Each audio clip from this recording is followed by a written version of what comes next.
In every day spoken English दैनिक बोलचालको अङ्ग्रेजीमा यो font change हुन्छ क्या यसमा यो सफ्टवेयरले यस्तो गर्छ इन एभ्रिडे स्पोकन इङ्ग्लिस दैनिक बोलचालको अङ्ग्रेजीमा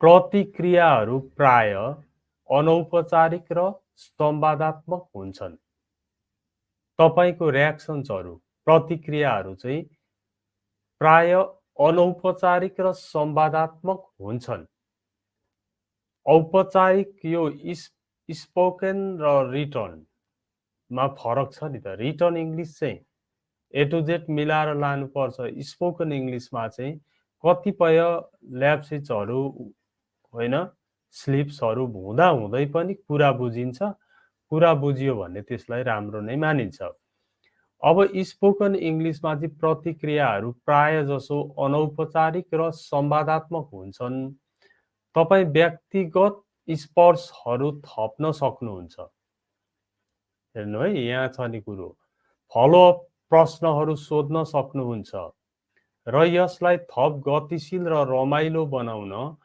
कुराकानीमा संलग्न हुन सक्नुहुन्छ भनेको छ बढी डाइनामिक बनाउनु पर्यो इन्जोएबल बनाउनु पर्यो इन्फर्मेटिभ बनाउनु पर्यो अब यसको इक्जाम्पल्सहरू म दिन्छु 1 एमा do you have any siblings बुवा आमालाई पेरेन्ट्स भने जस्तै दाजुभाइ दिदीबहिनीलाई सिब्लिङ्स भनेपछि दाजुभाइ दिदीबहिनी भन्ने बुझिन्छ यो शब्द बुझेन भने पनि do you have sisters do you have brothers भन्दै लामो बोल्नुपर्छ नि जब बुझिँदैन जब शब्दहरू हुँदैनन् हामी झनै लामो बोल्नुपर्ने हुन्छ अब तपाईको दाजुभाइ दिदीबहिनीहरू छन् do you have any siblings भनेर सोधेको छ अब यो माथि लेखेको कुरा फलो गर्नुपर्छ क्या यहाँ हेर्नुहोस् है yes I have a younger sister she is currently in college yes I have a younger sister do you have any siblings भनेर सोद्धा तपाईको दाजुभाइ दिदीबहिनीहरू छन् भन्दा कसरी यहाँनिर यसलाई बढी इन्ट्रेस्टिङ बढी इन्फर्मेटिभ कसरी बनाइरहेको छ हेर्नुहोस् त यस I have a younger sister बहिनी छ यङ्गर भन्ने शब्द पनि जोडेको छ आई हेभ अ सिस्टर भन्ने मात्र भन्दा I have a younger sister भन्नु भनेको बढी इन्फर्मेटिभ बनाउनु पनि हो अनि यहाँ हेर्नुहोस् अरू थपेको छ she is currently in college यो आन्सरमा she is currently in college भन्ने एक्स्ट्रा इन्फर्मेसन पनि थपिएको छ हो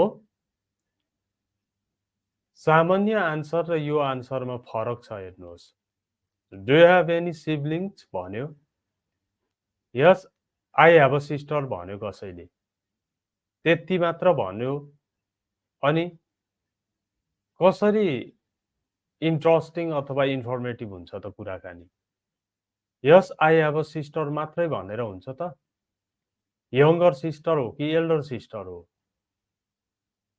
yes I have a younger sister बढी इन्फर्मेटिभ भइहाल्यो अझ बढी थप के गरेको छ she is currently in college हाल उनी कलेजमा पढ्छिन् भनेको यसबाट कति बुझ्नुभयो अब नेक्स्टबाट हेर्नुहोस् है how do you usually commute to work commute भन्ने शब्द पनि यहाँ नौलो देख्नुभयो होला how do you usually commute to work गोकै मिनिङ लिएर आउँछ कम्युटले तर यो कस्तो बुझिन्छ भने कुनै फिक्स्ड घरबाट जबबाट घरमा फिक्स्ड प्लेसमा गरिने ट्राभल जुन ट्राभल गर्नुपर्छ त्यो चाहिँ कम्युट भन्ने शब्द राम्रो हुन्छ गो भन्दा पनि how do you usually commute to work? तपाईँ प्राय काम गर्न चाहिँ कसरी जानुहुन्छ भनेको छ। I usually take the subway. It's convenient and saves me a lot of time. अब I usually take the subway. Subway भनेको अन्डरग्राउन्ड ट्रेन पनि हो। सबवे भनेको बाटो जुन हाम्रो सबवेहरू हुन्छन् नि, अन्डरग्राउन्डबाट तर्ने यस्तो खालको बाटोहरू, त्यो मात्रै नभएर सबवेको ब्रोड मिनिङ चाहिँ के हो भन्दा अन्डरग्राउन्ड ट्रेन पनि हो। इलेक्ट्रिक ट्रेनहरू सर्भिसहरू हुन्छ अन्डरग्राउन्ड, त्यसलाई पनि सबवे भनिन्छ। अब I usually take the subway भने पनि भइगयो। किन धेर भन्नु त भन्दाखेरि आजको टपिक के छ? कसरी इन्ट्रेस्टिङ बनाउने, कसरी मोर इन्फर्मेटिभ बनाउने र आफ्ना टचहरू पनि राखिदिने। आफ्ना टचहरू के हुन्छ? जस्तो तपाईँ सबवेबाट जानुहुन्छ।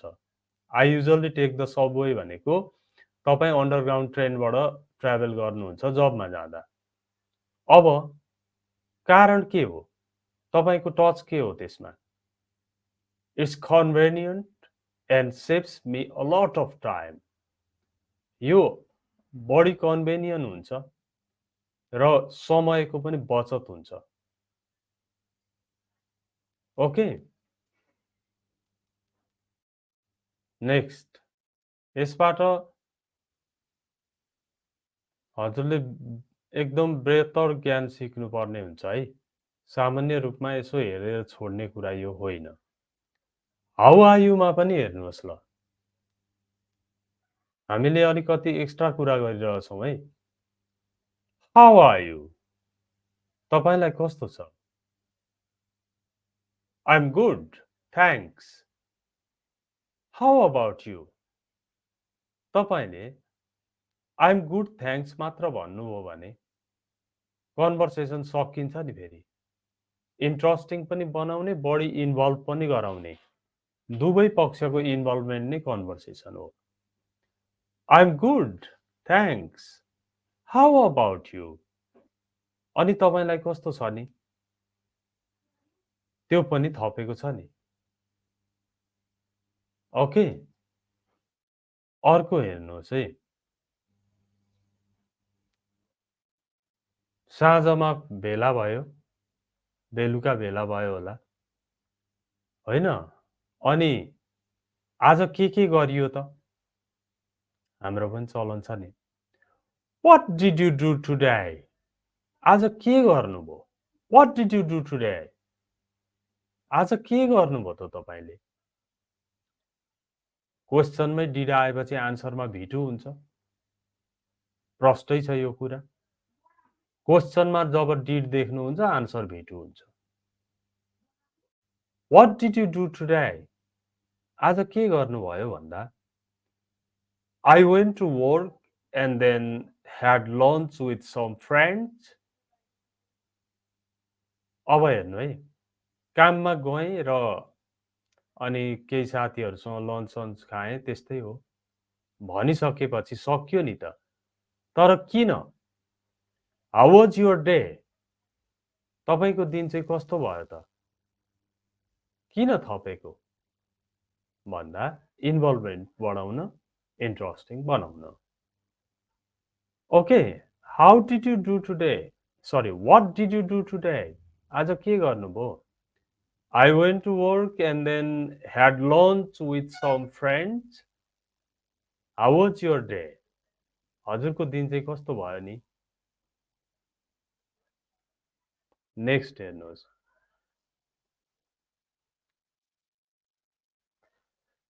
अब बिन र गनको कुरा त धेरै भयो छ है। यो अगाडिको भिडियोमा नि बिन र गनको एउटा स्पेसल भिडियो बनाइसकेको छ है। Have you been on vacation recently? हालै कुनै काहीँ बिदा मनाउन जानु भएको छ तपाईँ भनेर सोध्यो। जानुभयो भनेर सोध्यो भने पनि हुन्छ। Yes, I just got back from a trip to Thailand. I just got back from a trip to Thailand. थाइल्यान्डको ट्रिपबाट भर्खरै आएको हो। अब कतिले have you been on vacation recently? हालै भ्याकेसनमा जानुभएछ तपाईँ बिदा मनाउन कतै भनेर सोद्धाखेरि यस भन्छ। कतिले यस आई ह्याभ भनेर छोडिदिन्छ। तर यहाँ किन यत्रो कुराहरू थपेको त भन्दाखेरि more informative, more interesting, enjoyable बनाउनको लागि यसरी थपिन्छ।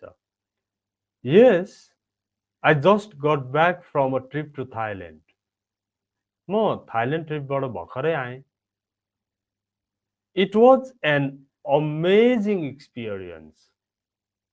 It was an amazing experience. एकदम रमाइलो अनुभव भयो। यो it was an amazing experience अथवा I really had a good time in Thailand. थाइल्यान्डमा वास्तवमै रमाइलो भयो।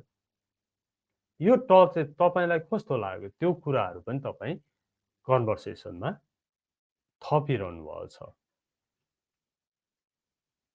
ओके।